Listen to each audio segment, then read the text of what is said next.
مشاهدينا في كل مكان، اهلا بيكم وحلقه جديده ومشكله جديده من برنامج من الحياه. الجمال حلم كل ست انها تبقى جميله طول الوقت ولغايه اخر يوم في عمرها، لكن في فرق كبير بين حلم الجمال وبين هوس الجمال، واني بكون بصرف مبالغ طائله علشان ابقى جميله طول الوقت بدون اخذ في الاعتبار ماديات الاسره او اعتبارات السن. خلونا النهارده نعرف ازاي احافظ على جمالي بابسط الامكانيات. لكن في البدايه طبعا حابه ارحب بضيفتي اللي مشرفاني منوراني في الاستوديو، دكتوره كريستين كمال، اخصائي العنايه بالبشره والشعر. برحب بحضرتك معانا. اهلا بحضرتك. اهلا بحضرتك. النهارده طبعا موضوعنا مهم جدا عن حلم الجمال اللي كل ست بتبقى نفسها انها تبقى جميله طول الوقت. لكن خلينا الاول نشوف موقفنا الدراماتيكي، مشكلتنا وايه المشاكل اللي ممكن تقابلنا، ونرجع نتناقش مع حضرتك. شوف مع بعض.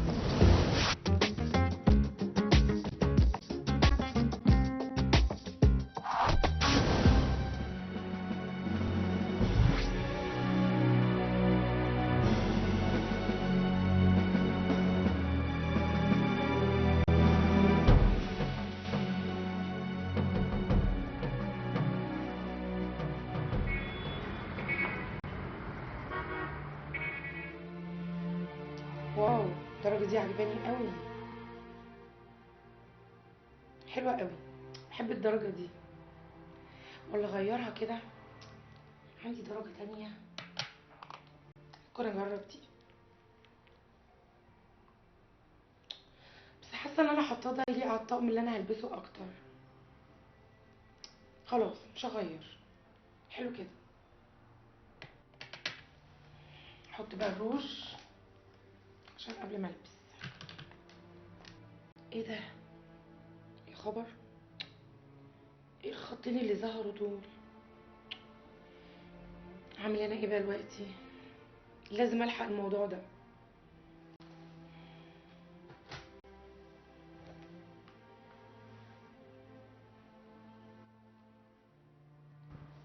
الو، ماجي ازيك؟ الحمد لله نشكر ربنا. انتي عامله ايه؟ انا كويسة الحمد لله نشكر ربنا. بقولك ايه، ما تعرفيش دكتور تجميل؟ ايه؟ دكتور تجميل؟ عايزه دكتور تجميل في ايه يا ماجي؟ مفيش يا ستي، وانا ببص في المرايه كده لقيت خطين رفيعين. هما مش باينين، بس مضايقني قوي، فعايزه الحق الموضوع من اوله. تعرفي دكتور تجميل ولا ايه؟ اه طبعا اعرف، ما تقلقيش، الحكايه سهله وبسيطه، كلها جلسه او اتنين بالكتير. خلاص ماشي، هحجز واكلمك. اوكي ماجي، ماشي حبيبتي، يلا سلام. ماشي حبيبتي، سلام يا بوسي، باي.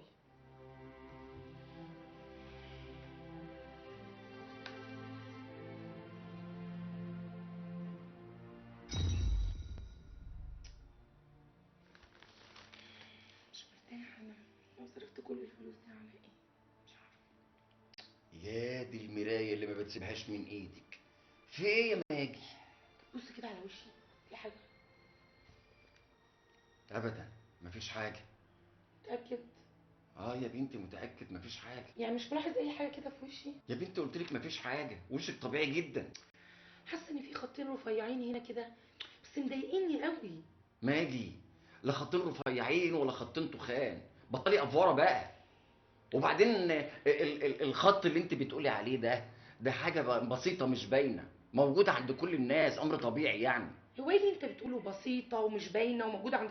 لا هما مضايقني انا، مضايقني انا، مش عاجبني شكلي كده. امال انا رحت لدكتور تجميل ليه؟ نعم يا اختي، دكتور تجميل؟ دكتور تجميل ايه اللي رحتي له؟ امتى الكلام ده؟ من كام يوم كده، رحت مع واحده صاحبتي بوسي، ما انت عارفها. اه عارفها، ما قلتش ليه؟ عادي، ده الموضوع بسيط خالص، ده الموضوع ما كملش نص ساعه عند الدكتور. انت مكبر الموضوع ليه؟ مكبر الموضوع ليه؟ المفروض اكون عارف قبل ما تروحي للدكتور ده، المفروض تقولي لي. ما حبيتش اشغلك، وبعدين كل الستات بتعمل نفس الجلسات دي، دي جلسه بسيطه وعاديه.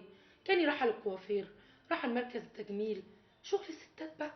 ولا انا مش ست ولا ايه؟ لا طبعا ست. والجلسه دي اتكلفت كام؟ انا عارف ان الدكاتره دي بتاخد فلوس كتير، اكيد هبر منك مبلغ كبير. عادي بقى يا عيب، انا كان معايا قرشين محوشاهم، قلت اما اروح عند الدكتور واستغلهم. نعم، انت خدت من الفلوس اللي كنت شايلاها؟ اه. اه. اه يا ماجي، بتقوليها لي في وشي كده؟ اه. في إيه يا ايهاب؟ مالك بتزعق كده ليه؟ في ايه بس يا ماجي؟ احنا مش متفقين الفلوس دي هتتشال لاي زنقه تقابلنا؟ خلاص بقى يا ايهاب، اللي حصل حصل. سيبني بقى دلوقتي عشان اركز واشوف انا هعمل ايه. تعملي ايه في ايه؟ في الخطين دول يا ايهاب مضايقني. فكر روح للدكتور تاني. لا، كده كتير، كده كتير قوي يا ماجي، كده كتير.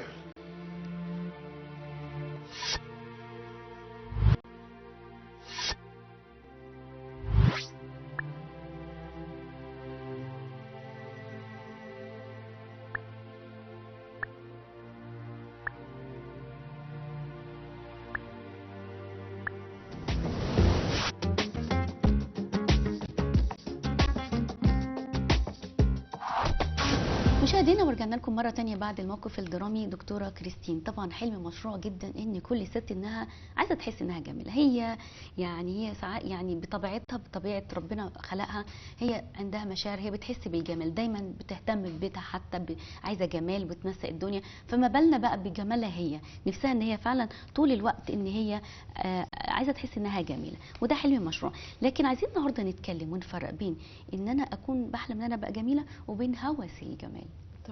طبعا في فرق كبير زي ما حضرتك قلتي.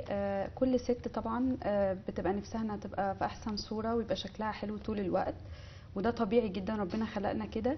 بس ده يعني لازم علشان اوصل له مش محتاجه ان انا اعمل اجراءات كتيره قوي. ممكن بحاجات بسيطه قوي ممكن احافظ على نضاره بشرتي وجمالها. المهم قوي ان انا احافظ على طريقه اكلي، الرياضه، ان انا اشرب ميه كتير. كل دوت بيساعدني ان انا دايما ابقى في صحه كويسه ويبقى شكلي احسن. ده طبعا بيختلف عن الهوس ان انا بلجأ ان انا اعمل اجراءات كتيره انا مش في الحاجه ليها. يعني ستات كتير بتبتدي تمشي ورا الترند، وانه دلوقتي يعني في انه لازم اعمل عمليه معينه علشان ابقى شبه كل اللي حواليا، او ده الطبيعي اللي بيتعمل، فاروح اعمله وانا مش في حاجه ليه. صحيح، يعني في حاجات مثلا بتبقى بسيطه جدا مش باينه، لا ايه ده بالظبط. طلعت لي هنا بالظبط. خط صغير، لا بالظبط. ده انا طلعت لي شعر ابيض. حاجات عبيطه وبسيطه جدا وتافهه جدا بالظبط. ممكن تتعالج، وهي الوحيده تبقى شايفاها، يعني غالبا هي بتبقى شايفاها، وبيبقى ليه جانب نفسي شويه. يعني وفي مرض معروف في علم النفس اسمه اضطرابات تشوه الجسم، انه هي بتبقى حاسه ان في مشكله عندها كبيره، وبتبتدي تعرض نفسها على جراح تجميل، ويعني بتكبر الموضوع قوي، بتبقى عايشه المشكله طول الوقت. وبعد ما بتعرض نفسها هو حتى بيقول لها انه لا، مفيش اي داعي لاي اجراء، وكل اللي حواليها مش ملاحظين. بس هي الوحيده اللي بتبقى مركزه في ده وشايفه انه لا، هي مش عارفه تعيش حياتها بشكل طبيعي. يعني هي لا، لازم تعمل اجراء بس دي بتبقى حاجه يعني محتاجه اكتر تاهيل نفسي، محتاجه انها ثقتها بنفسها تزيد اكتر. صحيح. ده يعني هو لو انا شايفه نفسي حلوه الناس هتشوفني حلوه. صحيح. انا بشكرك على الفكره دي، لان فعلا بيبقى معظم الحالات اللي حضرتك بتذكريها دي التاهيل بيبقى مش تغيير في الشكل الخارجي، بيبقى تغيير داخلي، ان هي فعلا تدي ثقه لنفسها اكتر، ان هي بتبدا تعدل من الداخل قبل الخارج، لان الخارج غالبا ما يكونش فيه اي مشكله. طب خلينا نتكلم كمان على كل يعني الستات اللي كل شويه بتروح تعمل عمليات تجميل وجراحات في وشها وبقى ملهاش لازمه. نقول النهارده مين اللي ممكن نقول ان هو ممكن يروح يعمل جراحات دي ما فيهاش مشكله خالص؟ اللي يروح يعمل جراحات يكون فعلا في حاجه حقيقيه ليها.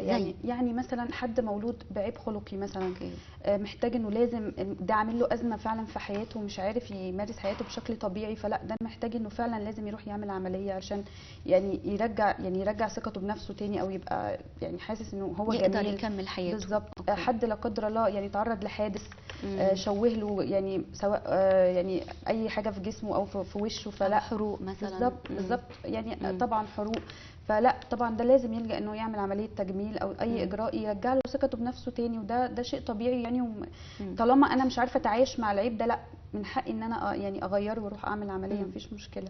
هوس بقى الستات ان انا لازم اعدل دي هنعمل فيها ايه مثلا؟ لا هو يعني الموضوع بيوصل فعلا للهوس لدرجه انه انا مثلا في مطربه معينه، ممثله معينه عاجبني شكلها، انا يعني في ناس حرفيا بتروح بتاخد صورتها وتقول له انا عايزه ابقى شبه دي بالظبط. وده طبعا حاجه يعني مش منطقيه خالص، لانه يعني انا يعني شكل الوش غير وحجم الوش غير، فازاي انا هبقى شبهها بالظبط؟ يعني اكيد استحاله يحصل، ولو حصل هتبقى يعني في ناس بتوصل انها بتكرر العمليات لغايه ما فعلا بتشوه وشها، يعني فعلا بتبقى شكلها مش طبيعي خالص، وما بقاش عندها رضا خالص، يعني طول الوقت حاسه انه لا لسه انا هصغر مناخيري شويه، لا هصغرها اكتر.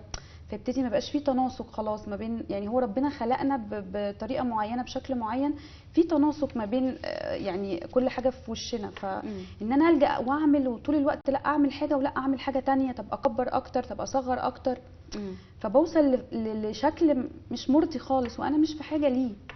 لكن دكتور لو مثلا بشهاده مثلا المحيطين مثلا المقربين ليا، الاصدقاء، الاهل، هم حاسين فعلا ان انا لو انا غيرت شكل النوز شويه مثلا يعني الدنيا اوكي تمام، يعني هل ان احنا فعلا ممكن نتعامل في ظل الحدود دي طبعا المحيطين بيا معايا في نفس لو الرأي؟ حد لو ناس فعلا مش انا بس اللي حاسه بيها واللي حواليا، لا لو فعلا كل اللي حواليا اللي انا بثق فيهم حاسين ان انا فعلا في حاجه لحاجه، بس يعني العمليه بسيطه ترجع لي ثقتي بنفسي، او انا فعلا في حاجه ليها، مفيش مشكله انها تتعمل طالما انا فعلا في حاجه، بس ما بقاش انا بعملها لمجرد ان انا عايزه اعمل عمليه تجميل وخلاص.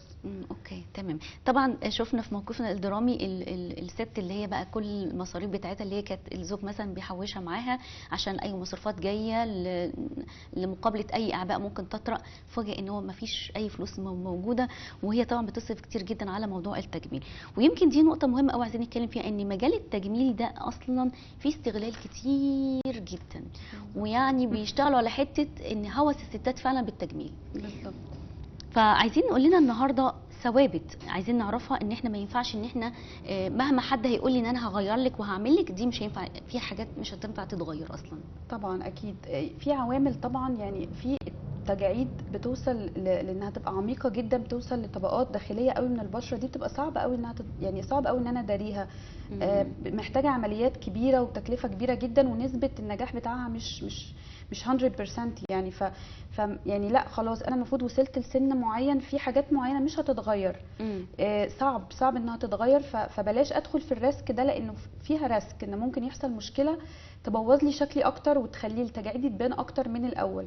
فلازم يعني كل ست تبقى تعترف بانه كل سن ليه حلاوته، ما يبقاش انا مركزه بس في انه في تجاعيد، في لا خلاص ده طبيعي، وطبيعي لينا كلنا، يعني كل الناس كده توصل لسن معين والتجاعيد بتبقى موجوده. ممكن حضرتك تدينا يعني السن برضو، احنا كستات عايزين نعرف مثلا يعني سن ال40 تجاعيد مثلا دي بتبقى بسيطه بتتعالج مثلا بحاجات مثلا كريمات، بعد سن كام بتبقى عميقه مش هينفع ان انا ارجعها زي ما كانت قبل كده؟ هو الفكره بقى بتعتمد على اهتمام الست ببشرتها، يعني لو في ست بتبقى عندها 50 سنه وبشرتها افضل من واحده عندها 20 سنه، فالموضوع ملوش علاقه بالسن خالص على قد ما هو الاهتمام. وفي حاجات توصل لمرحله كبيره يعني فوق ال60 بيبقى خلاص في تجاعيد، بس مش لازم تبقى عميقه قوي لو انا مهتمه من بدري، يعني لو انا من بدري بستخدم كريمات معينه، بهتم ببشرتي قوي، بهتم بالروتين بتاعها، باخر ظهور التجاعيد. هي اوريدي هتظهر كده كده، بس انا باخرها، بخلي شكلي يبان اصغر.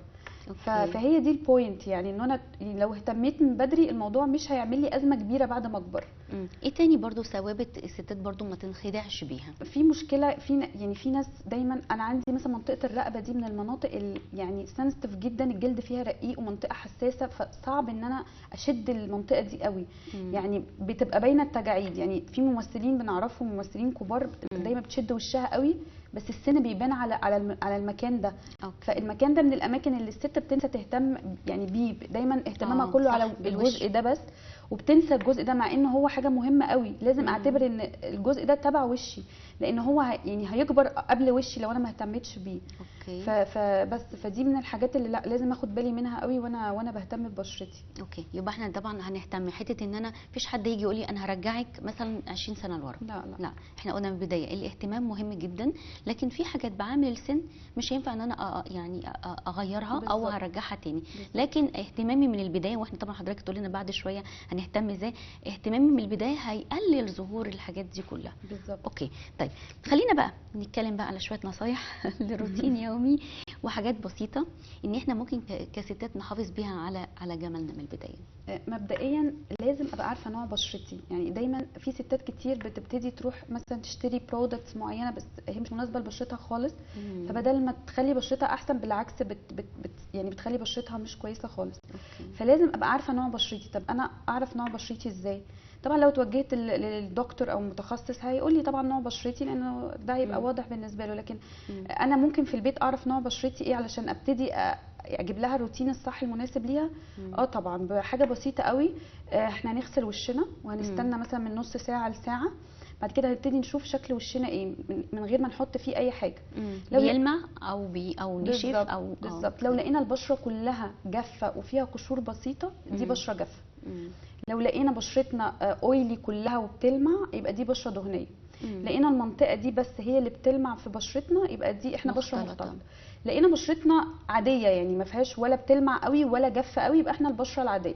ودي البشره الايديال اللي كلنا بنحلم بيها طبعا، ان يبقى بشرتي يعني عاديه اللي هو ما فيهاش مشاكل. اوكي تمام. دي اول حاجه اكتشف نوع بشرتي بالظبط. ايه. دي اول نقطه ودي اهم حاجه عشان بعد كده هتبني عليها بقى الروتين اللي انا همشي عليه على طول. اوكي. بعد كده بقى ببتدي اشوف الروتين. طب ايه هو الروتين اصلا؟ اول حاجه الغسول. الغسول دي حاجه مهمه جدا جدا، لانه طبعا في ظل يعني العوادم السيارات والاتربه اللي موجوده في الشارع، ودايما احنا بنبقى حاطين ميك اب، الحاجات دي بتاثر قوي وبتسد المسام، فلازم انضف بشرتي كويس قوي. غسول مناسب ليها، مش لازم تبقى حاجه يعني غاليه قوي، ممكن غسول صابونه طبيه مفيش مشكله، المهم ان انا انضف بشرتي كويس قوي.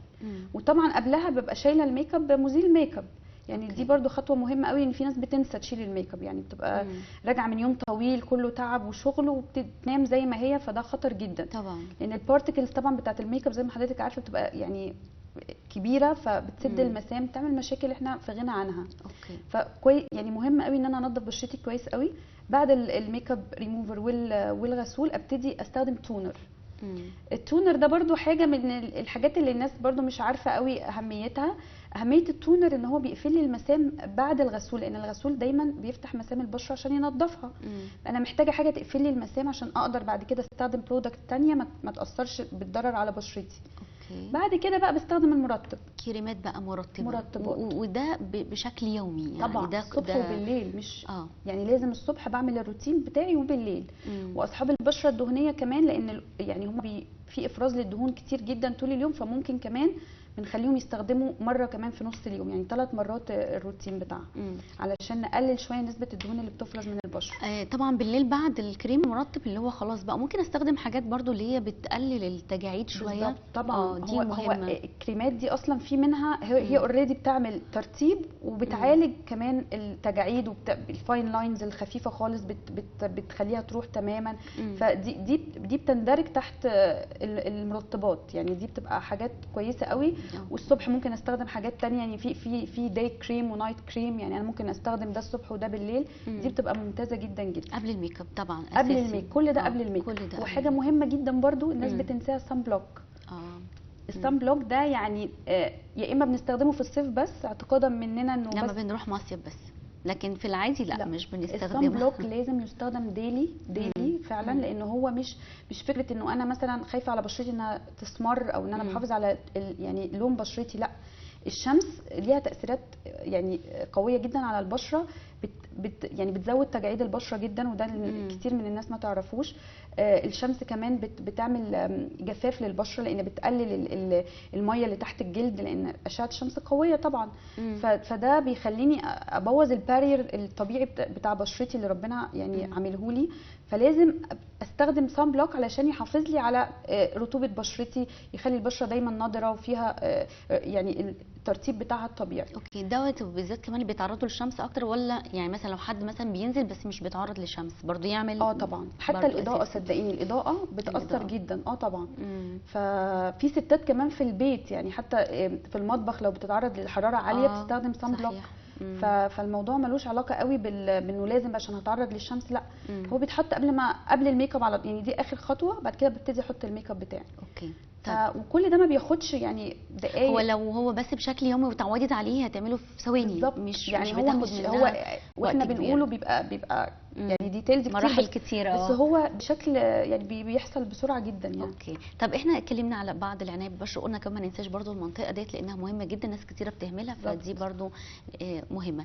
العنايه بقى بالشعر بقى، يعني برضو حاجات برضو بسيطه جدا ان احنا نقول ان احنا ازاي نهتم بالشعر. احنا النهارده هندي وصفات يعني بسيطه كده للجمال البسيط يعني.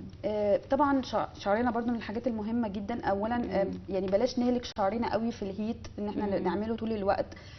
طبعا في ترند طالع البروتين والكولاجين وحاجات كلها بنفس هي بس بيبقى مسميات تانية، فاحنا بنجري وراها ونبقى عندنا حلم ان شعرنا يبقى مفروض طول الوقت. للاسف في ناس كتيره بتعمل الحاجات دي بيرجع شعرها بيقع جدا. هو لازم هيقع، لانه دي مم. مواد كلها فيها فورمالدهايد، وكلها بتاثر يعني تاثير سلبي جدا على، احنا بنبقى فرحانين بيه في الاول والشعر بيبقى مفرود وجميل، بس للاسف بعد بيأثر. شويه الشعر بيقع يعني بطريقه وحشه جدا. فلا يعني انا لو شعري مجعد يعني خلاص احب طبيعه شعري. في ناس بتبقى نفسها انه شعرها يبقى كده، لو انا شعري ليس خلاص هو يعني احب يعني انا بحس انه ليه علاقه ان انا ابقى حابة شايفه انه ده نفسي. حلو، شايفه بالشكل شكلي ده. حلو.